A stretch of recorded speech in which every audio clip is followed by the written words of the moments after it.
that one of our skills? Oh, we stay up. That's right, because we're drug addicts.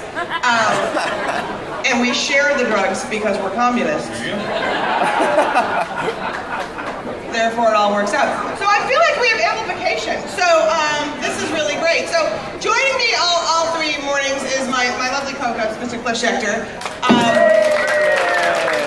You know Cliff from writing the amazing biography of John McCain called The Real McCain. He is a PR guru. He is a pundit. He is a really smart guy. He's going to be the smart one. I'm going to be the snarky one.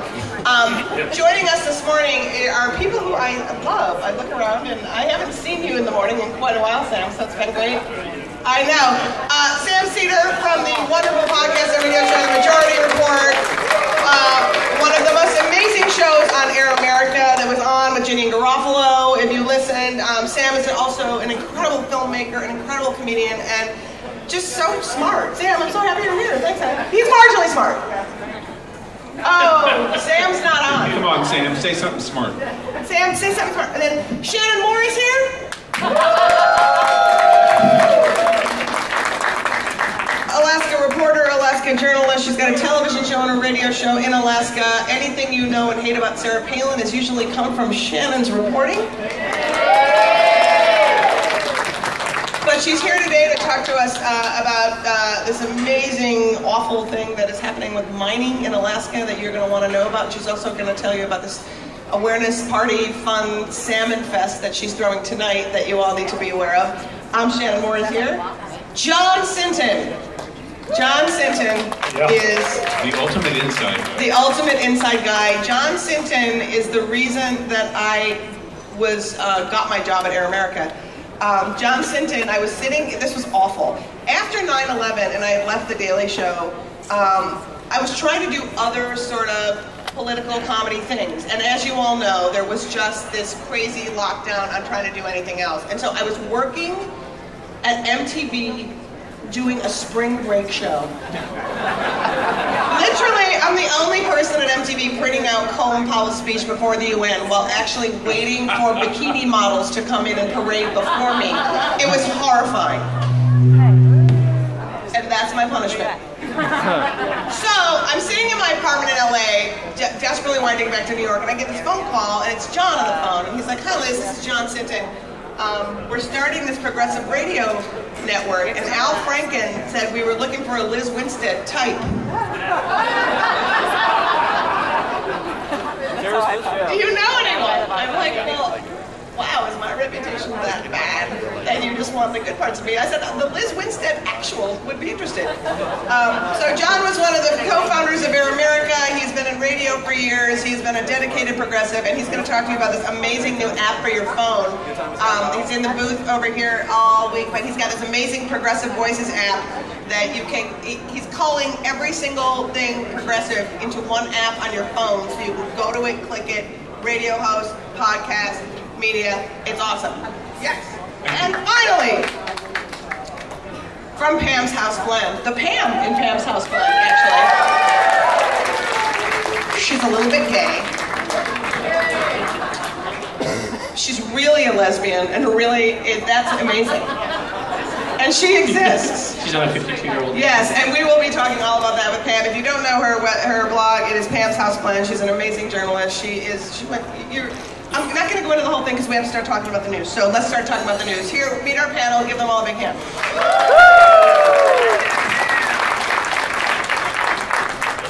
All right, Cliff, you want to kick it off? Sure. What would you like to talk about? Let's talk about Pakistan first.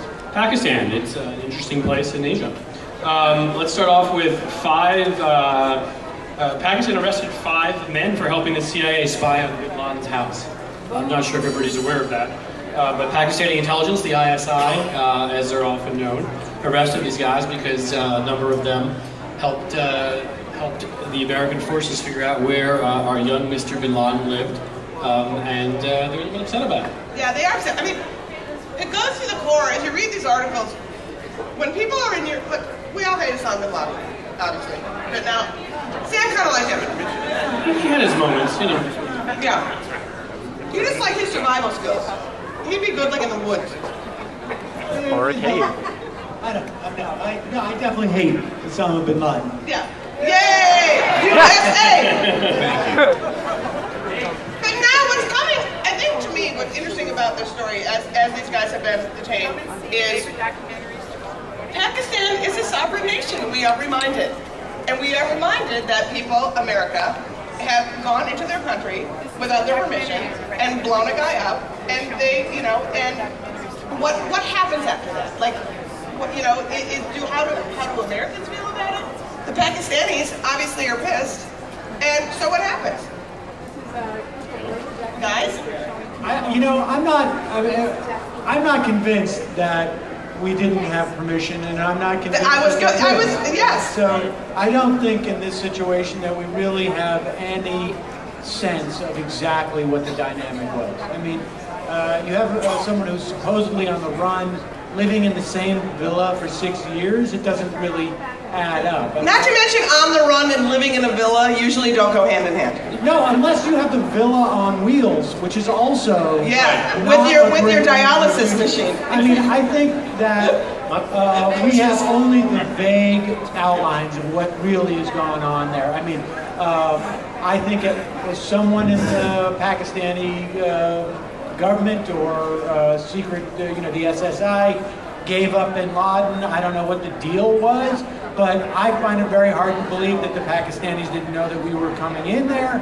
And I am not surprised that we would hear a story where they would round up the people who supposedly tipped them off, because I think domestically inside Pakistan, it's a pretty bad situation if you're helping the United States. I mean, again, it's all part of the deal. Yeah, I mean, again, we're in that situation where in a large part of the world, it is harder for people to be our friend than it is our enemy, and that's problematic.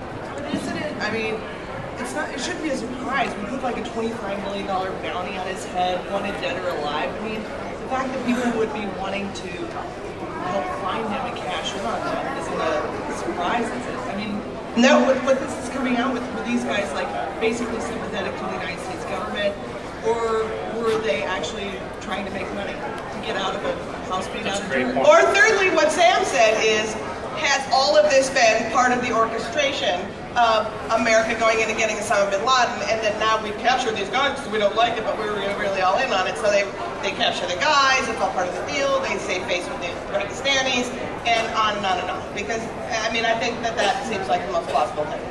Right. I mean, I don't have any, this is completely speculation that I came up with when I was drinking heavily. So I don't know that it's necessarily valid, but I think in this type of situation, I feel pretty confident that we don't really know anything that's really happening. I think that's right. Also, I would just say any reporting on this stuff is all just kind of crazy bullshit.